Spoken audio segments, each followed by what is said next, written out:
Hello, hello, hello. Happy Monday. Today is January 19th, Martin Luther King Day for all of those of us who are in the United States. If you're not familiar with me, my name is Dr. Brielle Harbin, and I am the CEO and founder of Your Cooperative Colleague, where I help academic leaders retain talented faculty by designing systems and also collective spaces that support clarity, belonging, and sustained productivity. And I do that because when faculty stay, they contribute. Students benefit from having stable and innovative learning spaces. This is day 4 of a 30-day YouTube live experiment that I'm doing where I am just thinking aloud about what it looks like, the work that's required to do some of this work in the context of all the different levels of disruption that are happening in higher ed right now. And one of the things that I want to talk about today is community. So, this is a word that I've seen thrown around quite a bit in the last few weeks, especially months for others. But one of the things that's been coming to my mind and made me want to come and have this conversation today is that I've seen an increasing call to community. And I see people naming the value of community and something that we should lean into in this moment. And as someone who has been designing communities in the education space for at least 15 years, I have just been watching these conversations unfold and how people are talking about them in digital spaces. Because one thing that I've noticed is that there's a strain of people who have been having these conversations about community for a long time. And then there are people who are more so newcomers to this language and leaning in this broad term of community and not always unpacking what that means, defining what they mean by that on one end of the spectrum. On the other end of the spectrum, invoking some historical imagery around what American community has historically looked like, and the idea of the melting pot and all these different narratives around belonging that have really, you know, full histories around them. And one of the things that I just have been thinking through and talking about with people in the work that I am doing as a consultant and also a community builder in higher education is just the fact that community is something that is actually super difficult to do well. And it's not because people don't have a desire to want to do it. Like, I think enough people are naming it now. The problem is that we're often talking about different things when we are saying that we want to build a community. And so that's why, I thought about talking about today this idea that community is not a neutral term. And what I mean by that is what we actually mean by community, right? Also who belongs in that community and how we think about how we are negotiating the norms and the values of these shared collective spaces that we're creating.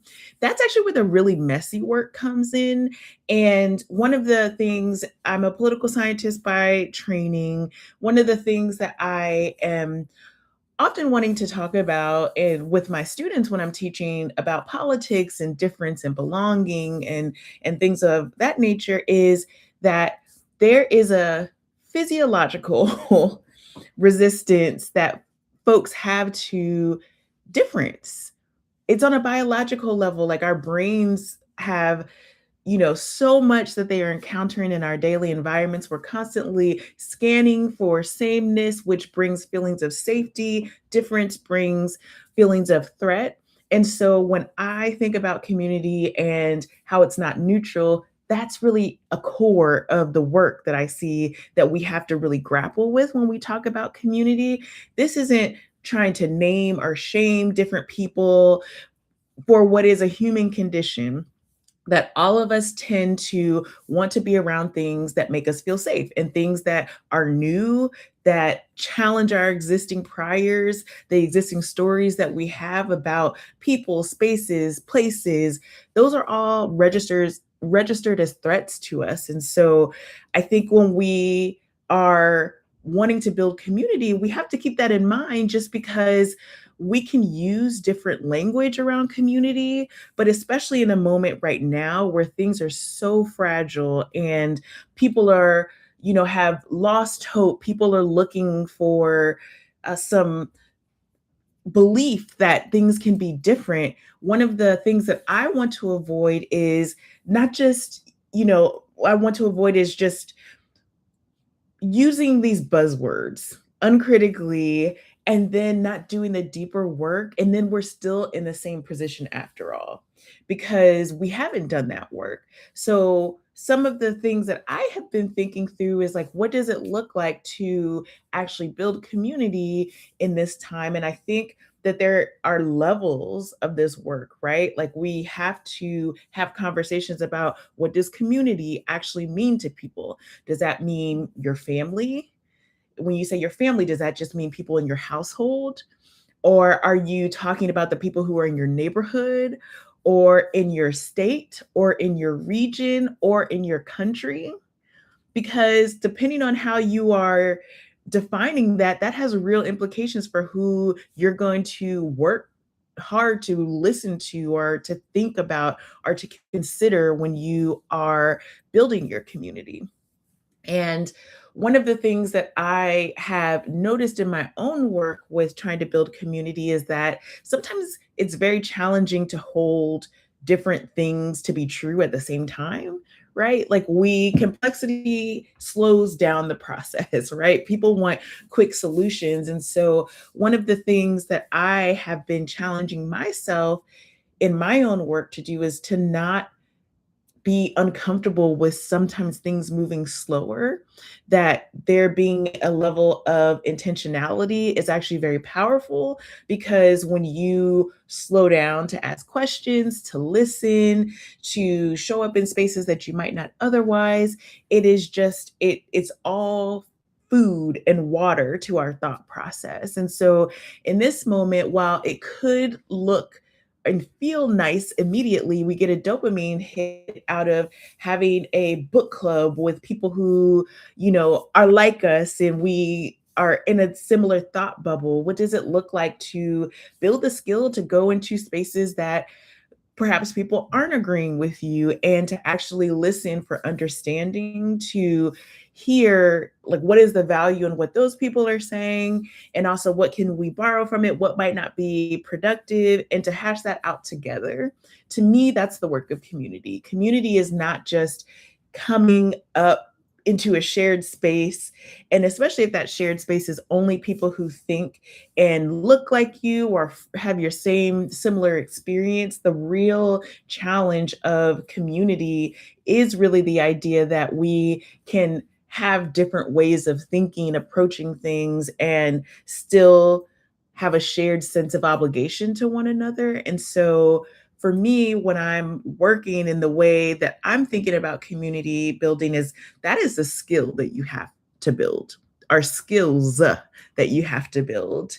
In fact, you have to really understand how to listen. How, when I'm teaching, when I'm talking about classroom participation and classroom discussion, I actually define different roles for my students of what does it look like to show up in a conversation. You're just not the talker, right? There are people who are summarizing. There are people who are being contrarians. There are people who are identifying things that we have not yet, noticed or acknowledged in the conversation. There are people who are making sure that people who have not expressed themselves in the conversation are invited in so that we're hearing a range of different voices. And so to do that work, especially when we know that there are things that folks disagree on and these are fundamental differences, this is why us versus them thinking and discourse is so powerful, because to do the converse of that, to actually try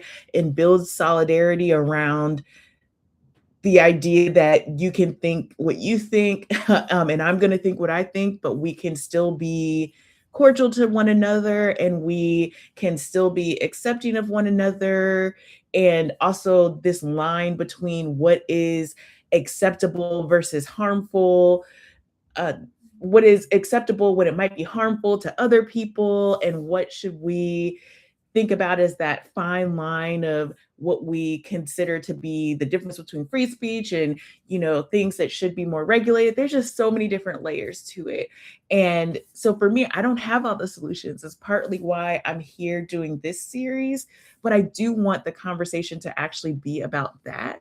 Because when we just throw around the term community and we don't really have any, I guess, nuance to it, we're not saying anything new. Why would we expect for there to be any different outcomes? Because we can have people be in a community, but if we know that us versus them thinking tribalism, tribal thinking is just a default in the human experience, why wouldn't we just arrive at the same point, even if it's different groups who are at different layers of power and on the hierarchy of things, right? And so the deeper work to do actually has to be to slow down and figure out how can we have these hard conversations.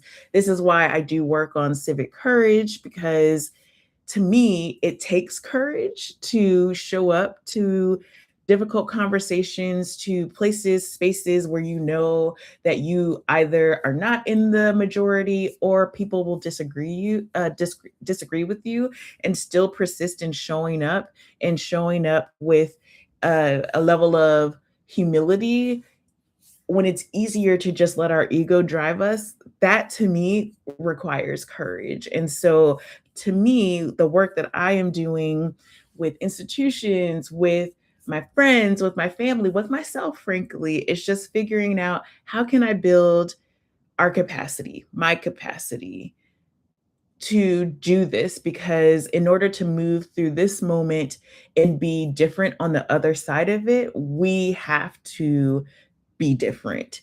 And so that is the first step of what will be many in order to arrive at a different place. And I remain hopeful because I think that most people are good. I think a lot of people have just been apathetic for different reasons and have been focused on different spheres. So when I said community, they might just be focused on their city, their town, their friend group, their family. Whereas the moment that we're in is forcing a bigger question about collective well-being that is much harder to have. But things are just getting so contentious that I think we're finally at a moment where people will be more invested in having the conversation, or at least I hope so. So that's where I'm going to leave it today. I'm curious to hear any of your thoughts that you have around what it looks like to build community in the spaces that you're a part of. Are you even using the language of community? One thing that I heard someone say is, like, especially at the workplace, I don't want you to call my workplace community our family. Like, this is a job that I go to. This is too much obligation. And I thought that was really interesting because, yeah, that's true. But we spend a lot of time at work. So for us to not have that responsibility to one another in the workplace seems a bit challenging, knowing how much time most of us spend at work in a given day. So in any case, I would be interested to hear what you have to say about this. What does community building look like in your respective neighborhood? What are you doing? What are you thinking about this topic? And I will check back with you next time. Take care.